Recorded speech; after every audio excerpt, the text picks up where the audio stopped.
The little jewelry box sat on our kitchen counter like it was waiting to see what I would do. I smoothed the silver ribbon with my beat-up hands. I told myself, tomorrow is the big day. I rubbed my jaw and thought about shaving the gray out of my beard, so I would not look like I just stumbled in from a construction site when I walked my daughter down the aisle. My wife, Sarah, stared into her coffee. Her nails tapped the mug. She did not look up when she said, flat as concrete, "The wedding was last Saturday." It hit me like a sledgehammer. My cup slipped from my hand and blew apart on the granite. "What did you just say?" She slid her phone across the counter. The photos loaded one after another. White dress, garden arch, smiling faces. Then the picture that should have been my moment to live, not a picture to study. My daughter, Madison, on another man's arm. A tall guy in a charcoal suit, standing where I should have stood. "She asked Christopher Cole to walk her," Sarah said, like she was reading off a grocery list. "She wanted someone more influential." Influential, I repeated. The word tasted like metal in my mouth. Our son, Jacob, 19 and proud of it, grabbed an apple like this was any normal Tuesday. "Christopher is awesome," he said, grinning. "The guy is loaded. Real estate, investments, all of it. He took us to his private island last month. He is pretty much family now. When I say us, I mean me, Mom, and Maddie. He even bought me this watch." He flashed a heavy chunk of platinum. "Patek Philippe. He says I remind him of him. Ambitious, ready to climb." Sarah still did not raise her eyes. "He has been mentoring Jacob. Doors at Harvard. Investment opportunities. The kind of future a young man deserves." She blew across her coffee and added, "The kind of future you cannot provide." "Those are your words, not mine." I picked up the small box, the necklace I had been paying off for 3 months. Pearls with a diamond. The one Madison kept pointing out in that downtown window. I had doubled my shifts to surprise her with it. "How long have you been planning to replace me?" I asked. "Replace you?" Sarah's mouth pulled tight. "Mike, you replaced yourself. When was the last time you took me anywhere nicer than Applebee's? When was the last time you offered our kids anything but the limits of your work boots?" "Working people built this roof and paid for Madison's degree," I said. "Was paid," Jacob cut in. Past tense. Christopher covered most of the wedding. He said Madison deserved better. That night, after the house went quiet, I sat at the table with my dog, Buddy, and my laptop. I opened our joint bank account. The final wedding payment, $11,000, sat there, scheduled. I canceled it. Then I opened a new account in my name only and moved the rest where Sarah could not touch it. I started a spreadsheet and put a title across the top in big letters, restitution. Columns, name, offense, price, status. First line, Sarah Bennett, adultery, fraud, betrayal, amount to be determined, pending. Monday brought phone calls that landed like artillery. "Mr. Bennett, this is Elegant Events," a woman said. "Your final payment bounced." I was not invited, I told her. "Send the bill to the man who took my place." By noon, the vendors were threatening legal action. My phone lit up with messages from Madison. "Dad, what are you doing? The florist is calling me. The planner is calling me. This is humiliating. Please fix this." I turned the phone face down and let it buzz. That afternoon, I sat in the office of my attorney, David Turner, at Turner and Blake. He spread files across his polished mahogany desk. "Mike, freezing marital assets is a nuclear option," he said. "It burns everything down." "She replaced me at my own daughter's wedding," I said. "With her boyfriend." "Boyfriend?" David asked. "Do you have proof?" I slid a manila folder across to him. Bank statements. Hotel receipts. Call logs. 6 months of notes. "Christopher Cole," I said. 3-month pattern. 5-star hotels. Expensive restaurants. Weekend trips to places I have never been able to afford. I tapped the page showing a room booked for 2. Credit cards do not lie. Hotel registrations do not lie. David's eyebrows went up. "How long have you been tracking this?"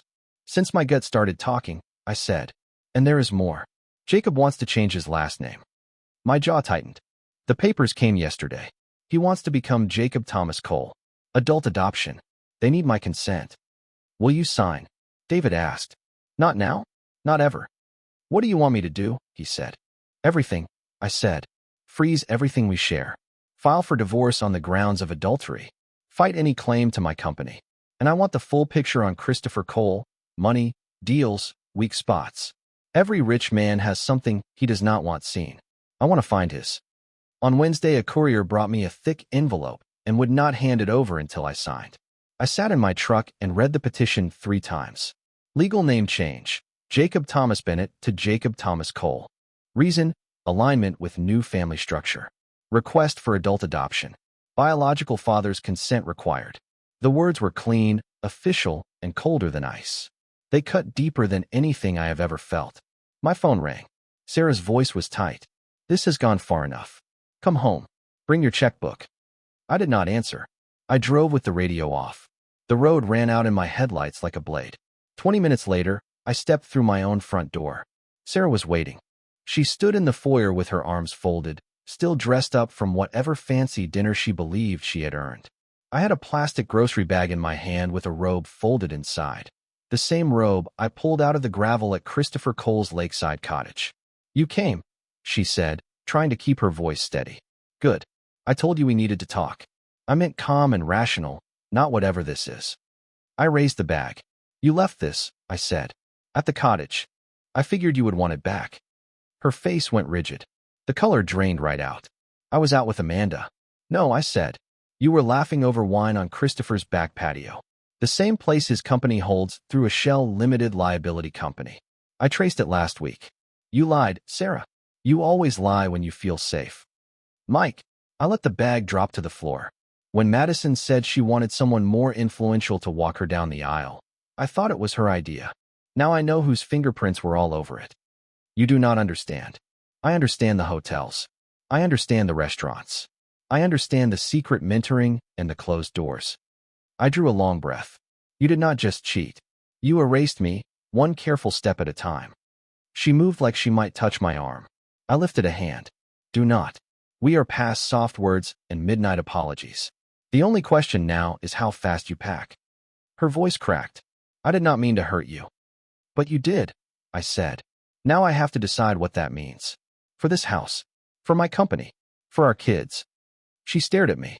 "What do you want from me?" "I wanted the truth 2 months ago," I said. "Now I want consequences." The house felt strange when I walked through it. New expensive things had shown up without my say. Throw pillows that looked like art projects, abstract paintings that did not match anything, a growing wall of wine. Family photos had been shuffled, and a few were flat out missing. The wedding invitation sat on the mantel, heavy paper with elegant script curling across it. My name was nowhere. Sarah waited in the living room in a neat business casual outfit, like she was about to sell me a plan. Behind her, my son, Jacob, sprawled on the couch, his new watch throwing sparks under the lamp.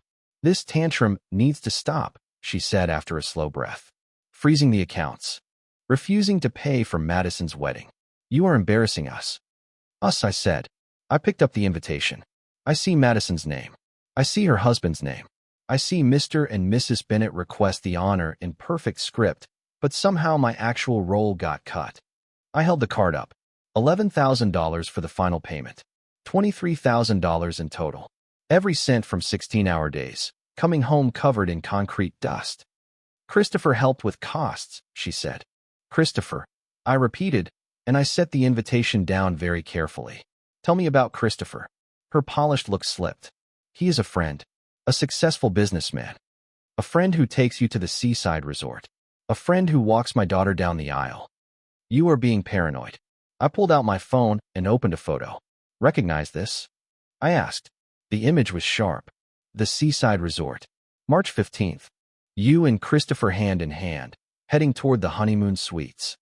"That was a business meeting," she said, throat tight. "In the honeymoon suite," I said, quiet and flat. "What kind of business was that?" The color drained from her face like water sliding out of a tub. 3 months, Sarah," I said. "Every time I was on a road crew out of state. Every time you said you were staying with your sister." I swiped through more pictures. The Grand View Hotel. Shaw Lauren for dinner. The marina where he keeps his yacht. She swallowed. I asked, "Where is Jacob going this afternoon?" "Meeting with Christopher about the internship," she said. "The investment firm wants to interview him." "Of course they do," I said. I turned toward the door. "Where are you going?" she asked. "To introduce myself to my replacement." Cole Capital took up the top 3 floors of Meridian Tower. I rode the elevator to floor 42 wearing my work clothes, steel-toed boots, and a denim jacket with my company logo stitched over the heart. The reception area smelled like money and perfume. The furniture looked like it had been polished that morning. "I am here to see Christopher Cole," I told the receptionist. Her smile faded when she looked down at the boots and the dust. "I am family. He will want to see me." 5 minutes later, a heavy oak door swung open. Christopher Cole stepped out, tall, silver hair, a suit that probably cost more than I make in a month. Behind him, Jacob bounced on his heels like he had just won the lottery. "You must be Mike," Christopher said, offering a manicured hand. "I have heard so much." I did not take it. I looked at the man who had punched a hole straight through my family. "We need to talk in private." Christopher's smile thinned. "Jacob, wait in the conference room. Coffee, and those pastries you like." "But I thought we were going to discuss." Jacob caught himself. Christopher, I thought we will continue in a few minutes." The slip hit me like a body check. My son almost called this man Dad. Christopher's office was a monument to himself, awards lining the walls, photos with politicians, and a view that took in the whole city. He sat behind a desk the size of a small boat. "Look, Mike," he said, "I know this is awkward." "Awkward," I said, staying on my feet. "You took over my daughter's wedding. You are working on my son's head. You are sleeping with my wife." "I prefer to think I am filling a void," he said. "Excuse me?" I asked. He leaned back and touched his fingertips together. "Sarah was lonely," he said. "Madison needed a father figure who could raise her profile and open doors," Christopher said, voice smooth as glass. "Jacob deserves opportunities beyond blue-collar limits. Be realistic, Mike. What can you offer?" "A construction worker's pension, a modest house in a middle-class neighborhood, and friends who swing hammers." His smile sharpened. "I can offer introductions to the Ivy League, trust funds, and connections across industries. I can give them the life they deserve." My hands tightened on the back of the guest chair. "You arrogant piece of work." He tapped his phone. "I have security on speed dial. Your family has moved on to bigger things. The only real question is whether you accept that with grace or turn it into a mess." "What kind of mess?" I asked. "Restraining orders? Public scenes?" He lifted a shoulder like none of it mattered. "Sarah already spoke to her attorney about a no-fault divorce. She is being generous." "You know what, Christopher? You are right about one thing," I said. "I cannot offer what you offer." Triumph slid back onto his face. "Exactly, but I can offer something you cannot." He tilted his head. "What is that?" "Consequences." 2 days later, a forensic accountant named Aaron Blake spread paperwork across my kitchen table like a quiet storm. $27,000 is missing from your home renovation account, she said, tapping a highlighted line. It was moved in pieces over 4 months into a shell company called CC Global Assets, a limited liability company. "CC," I said. "Christopher Cole." "It gets worse," Aaron said. She slid over in corporation filings. "Your wife's signature is on the documents. She is listed as co-founder and chief financial officer." She touched the neat cursive at the bottom. "This is not a forgery, Mike." She signed it. Twice. I stared at the numbers. So while I was working overtime to save for Madison's wedding, they were siphoning money from the house fund. "That is wire fraud and conspiracy," Aaron said. "Those are federal crimes with real prison time." She opened a fresh folder. "And Christopher Cole is not as bulletproof as he looks. The Internal Revenue Service has been investigating him for 2 years. He has a mid-6-figure tax liability and a stack of audit flags. The shell companies exist to hide assets and complicate seizure." I leaned closer. "How exposed is he?" "Very," she said. "I traced 6 properties funneled through CC Global Assets. Your wife's name is on the articles. Twice." I let out a slow breath. "Then I want him cornered before he knows he is being hunted." "Do you plan to confront him?" she asked. "No," I said, standing. "I plan to warn him once, right before everything falls." I spent the next morning filing paperwork. A civil suit against Sarah for unauthorized use of marital funds. A fraud report on Christopher to the white-collar unit of the Federal Bureau of Investigation. A criminal referral to the Internal Revenue Service for tax evasion. Asset seizure requests that named every shell property Aaron had tracked. The wheels of justice turn slowly, but when they bite, they grind fine. Friday evening, I parked across from Vincenzo's, the upscale Italian spot where Sarah was celebrating her new chapter with Madison and a table full of society friends. Through the window, I watched them raise slim flutes of champagne that cost more than most people's daily pay. I walked in and spoke to the maitre d'. Please send a small gift to the party by the window. The box looked innocent, neat wrapping and a silver ribbon.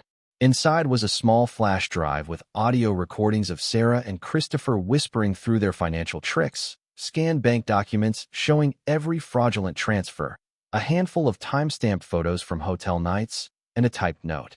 You replaced me at the wedding. Now I am replacing your future. The Federal Bureau of Investigation thanks you for your cooperation. I took a stool at the bar and sipped water while the sommelier delivered the package. Sarah opened it smiling.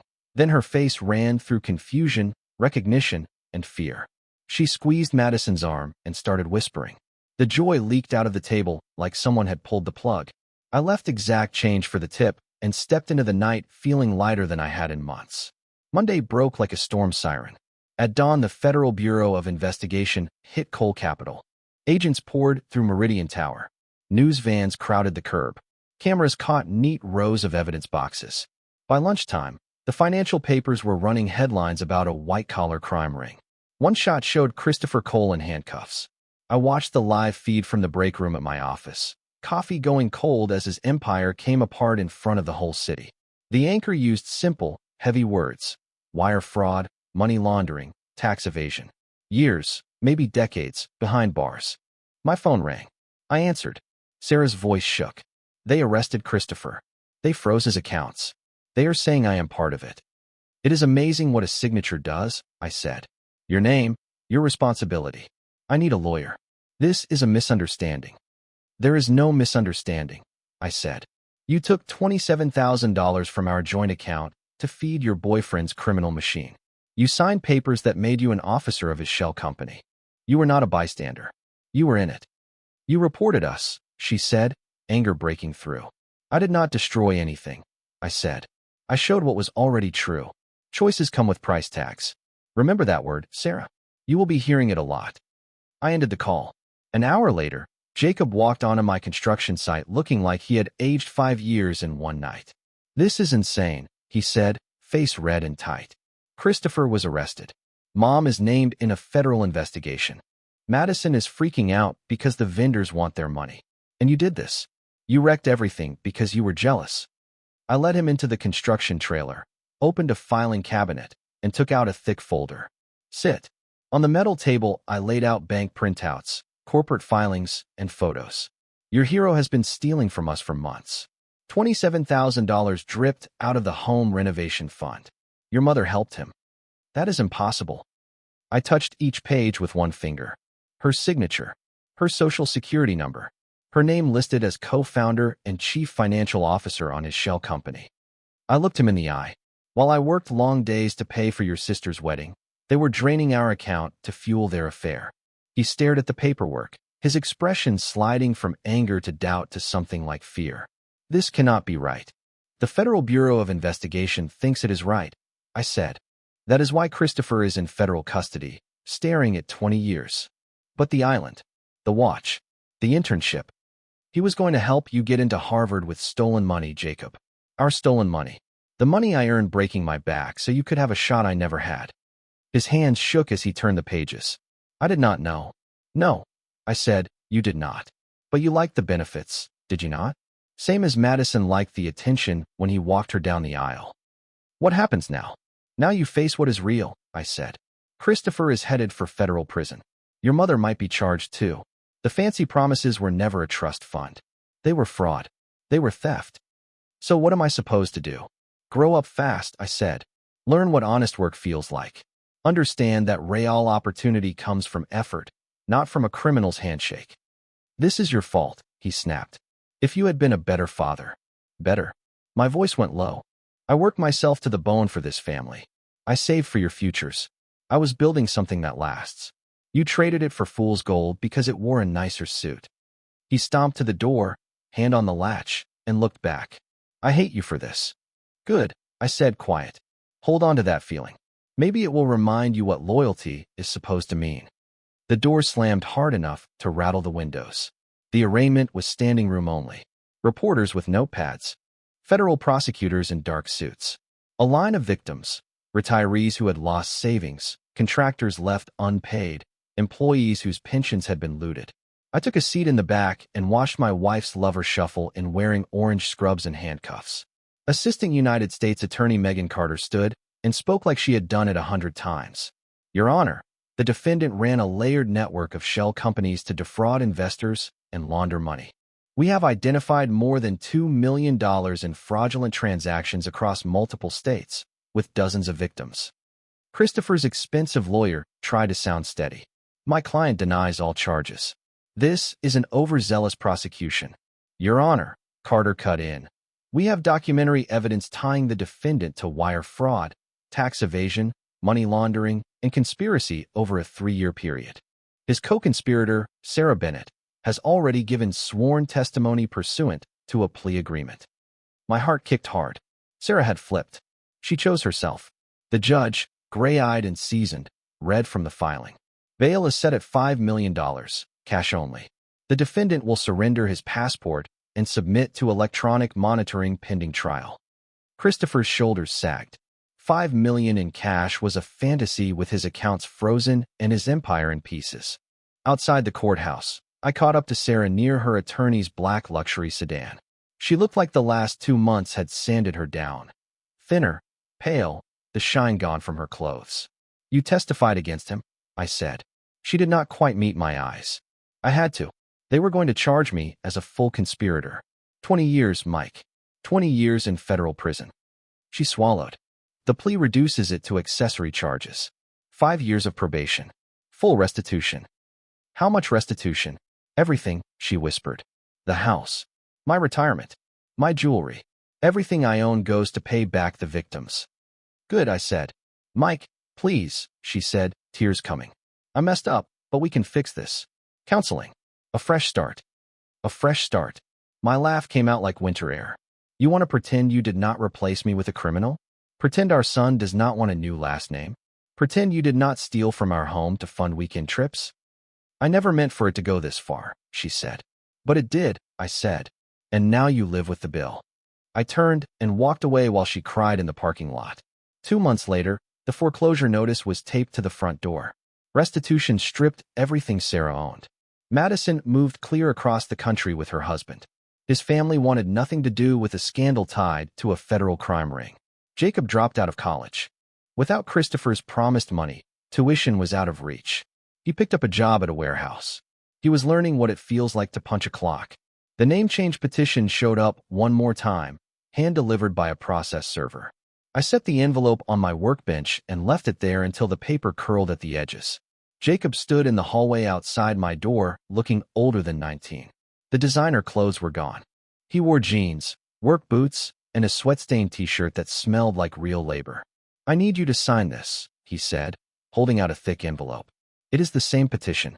Same request to change from Jacob Bennett to Jacob Cole. Still chasing that dream? I asked. It is not a dream anymore, he said, voice catching. It is survival. The Bennett name is poison in this town. Everyone watched the trial on television. The news tied us to criminals. I cannot get good jobs. Schools look at me like I am trouble. Even the community college gives me the side eye. You want to know something about names, Jacob? What? They do not change who you are, I said. They only change how you hide from what you have done. I took a pen from my pocket. For a second, hope flashed in his face. Then I wrote 2 words in heavy block letters across the petition. Denied. Permanently. Dad, you chose Christopher over me, I said, handing the papers back. You chose his money over our family. You chose his lies over my truth. He stared at the ink like it might move. His hands shook. So what am I supposed to do? The same way I lived with being replaced, you live with your choice, I said. This is cruel. No, Jacob. Cruel is watching another man walk your daughter down the aisle while her father sits at home. Cruel is stealing from the man who worked to feed you. Cruel is asking that same man to help you dodge the price of your own decisions. I stepped back into my apartment and closed the door, leaving my son with a useless petition and the weight he had earned. 6 months after the trial, a letter came from the Federal Correctional Institution where Christopher Cole was serving 8 years. I drove out and sat in a visiting room full of tired eyes and plastic chairs. Christopher looked nothing like the polished man from the magazines, hollow-eyed, pale, the orange jumpsuit hanging on him like it belonged to somebody else. "Thank you for coming," he said. I kept quiet and waited. "I wanted to apologize," he said at last. "For everything. For Sarah. For the wedding. For taking your family." "You did not take anything," I said. "They handed themselves over." "I never set out to destroy your marriage," he said. "It just happened." "Nothing just happens, Christopher," I said. "You courted my wife. You skimmed my accounts. You took my place at my daughter's wedding. You tried to adopt my son. Every step was deliberate." He nodded, eyes wet. "I was arrogant. I thought money could buy anything." He looked around the room. "Now I know there are things you cannot buy, cannot steal, cannot replace." "Like what?" "Respect. Real family. A man's legacy. Love that does not carry a price tag." He swallowed. "Your son came to see me last month." I stopped halfway to standing and looked back. What did he want? He asked if I could help him when I get out. Still chasing easy money and shortcuts. Christopher lifted his eyes. I told him to ask his father. The man who built from nothing. The man who did not need to lie to be a success. His voice dropped. The man I tried to be and could not.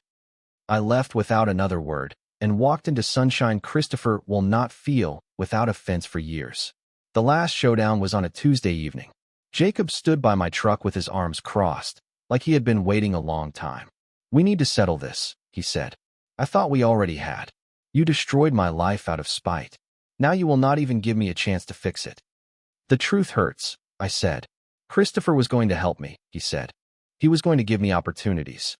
With stolen money," I said. "With criminal connections. With lies." "I did not know," he said, voice breaking. "How was I supposed to know?" "You did not care where it came from," I said. "Not as long as it was easier than earning it. Not everyone can be the perfect blue-collar hero like you," he snapped. "Some of us want more than a working-class life." "More what?" I asked. "More money. More respect." "You do not earn respect by taking what you do not deserve," I said. "You wanted chances handed to you by criminals. You are just jealous," he said. "Christopher had everything you do not." "Everything I do not," I said. "Like what?" "Money, power, class, the ability to give people what they need without making them." He searched for the word, grovel.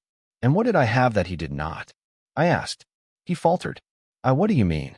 "I had a son who respected me," I said. "A wife who loved me. A daughter who wanted me to walk her down the aisle. I had a family built on something real." I let the word hang. Had, past tense, because you all traded it for fool's gold. When the gold turned out stolen and the story collapsed, you wanted me to shield you from your own greed. He stepped in close, fists tight. "You could have forgiven Mom. You could have worked it out. Instead, you chose revenge." "I chose consequences," I said. "There is a difference." "Is there?" He shot back. "From where I am standing, you look just as destructive as Christopher." "You are right about one thing," I said. "I am destructive when people betray me and try to erase me. I do not forgive and forget. I make sure they remember why they should not cross me." He swallowed. "So what happens now? Now you live with what you chose?" I said. "Your mother chose Christopher over me. She ended up with federal charges and bankruptcy." He stood there, breathing hard. Then he looked away, like the truth was too bright to face. "Christopher chose money over integrity," I said. "He got 8 years in prison. Madison chose status over family. She got a marriage built on lies. And you," I looked right at my son, "you chose fantasy over reality. What you got was reality." Jacob lunged. It was a wild, scared punch more than a fight. I caught his wrist and twisted just enough to turn him without hurting him, and he stumbled into the side of my truck. "That is the best you have?" I asked. He charged again and hooked me around the waist. We went down hard on the asphalt. He swung blind. I locked his wrists and held him there with the kind of strength you earn from years of hauling rebar and sheetrock. "This will not change anything," I said through my teeth. "Hitting me will not bring back your trust fund." "I hate you," he screamed, tears cutting through the dust on his face. "I hate what you did to us. You destroyed everything instead of letting it go." "Good," I said. "Hold on to that. Maybe it will teach you what loyalty is supposed to mean." I let go and stood, brushing grit off my jeans. Jacob lay there, chest heaving. His fancy watch, The last shiny piece of that brief, borrowed life was spiderwebbed with cracks from the fall. "Get up," I said. He did not move. I said, "Get up." He pushed himself upright, swaying. "I am done with you," he whispered. "I am done with this family. I am done with all of it." "Finally," I said, climbing into my truck. "Something we agree on." Through the windshield, I watched him stand there in the lot, small and lost, and I put the truck in gear. I did not look back. A year later, I was in the office of the small construction consulting firm I built after selling what I had left. I was reviewing plans when a quiet knock came. I looked up. Madison stood in the doorway. She was thinner, in clothes that said her world had gotten smaller. "Hello, Dad," she said. "Madison." I nodded toward the chair. She sat and worried the strap of a discount store purse. "I have been thinking about everything," she said. "The wedding. After the wedding.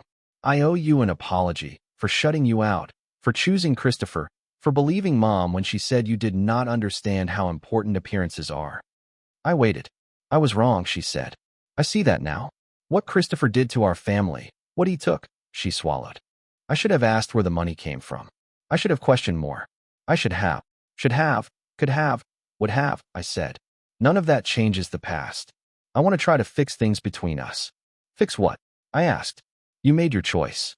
You wanted a man who could lift your social standing. You got one. The fact that he turned out to be a federal criminal is not my problem." Her eyes filled, and I felt nothing. No urge to rescue her from it. "It was never about you not being good enough," she said. "I said those things because I thought I deserved better, because I thought Christopher could give me what you could not. The difference is simple," I said. "What I offer is real. What he offered was stolen.